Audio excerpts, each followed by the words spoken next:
Hi friend, carrot milk shake எப்படி செய்கிறதுன்னு பார்க்கலாம் வாங்க. இந்த மாதிரி கேரட்டை ஃப்ரெஷ்ஷாக கழுவி எடுத்துக்கோங்க. அதுக்கப்புறம் அதை 20 கிராம் முந்திரி எடுத்துக்கோங்க, 10 எண்ணம் பாதாம் எடுத்துக்கோங்க, தேவையான அளவு சுகர் எடுத்துக்கோங்க.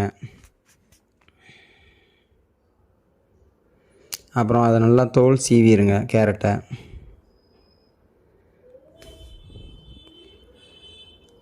இந்த மாதிரி எல்லா தோலையும் நம்ம நீட்டாக சீவி எடுத்துக்கலாம். பாருங்கள் எப்படி இருக்குன்ட்டு. அதை நம்ம பொடியாக ஸ்லைஸ் பண்ணிக்கலாம்.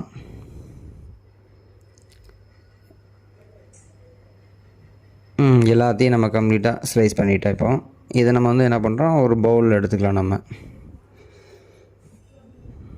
ஒரு பவுலில் எடுத்துக்கிட்டு அதுக்கப்புறம் ஜாரில் எல்லாத்தையுமே ஜாரில் போட்டுருங்க. போட்டுட்டு தேவையான அளவு தண்ணி எடுத்துக்குங்க.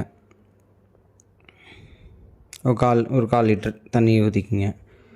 ஊற்றிட்டு நல்லா ஜூஸ் பண்ணிக்கோங்க. அப்போ தான் உங்களுக்கு நல்லா பவுட்ரு மாதிரி அரையும். மறுபடியும் தேவையான அளவு தண்ணி ஊற்றிக்குங்க. தண்ணி ஊற்றிட்டிங்களா, இப்போ எடுத்து நம்ம ஃபில்ட்ரு பண்ணிடலாம்.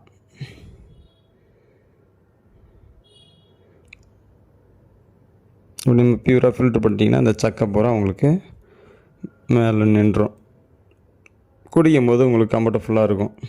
சக்கை மாதிரியே வராமல் அப்படியே திக்காக நல்லா குடிக்கிறதுக்கு நல்லா இதாக இருக்கும். உங்களுக்கு எவ்வளோ சக்கை வருதுன்னு பார்த்தீங்களா.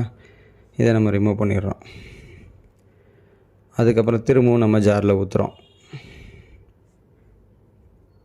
ஜாரில் ஊற்றிக்கிட்டு நம்ம காய்ச்சி கூலிங்கில் வச்சுருப்போம்ல பால், 1/2 லிட்டர் எடை கட்டாத பால், இதையும் நம்ம அதில் மிக்ஸ் பண்ணிக்கலாம்.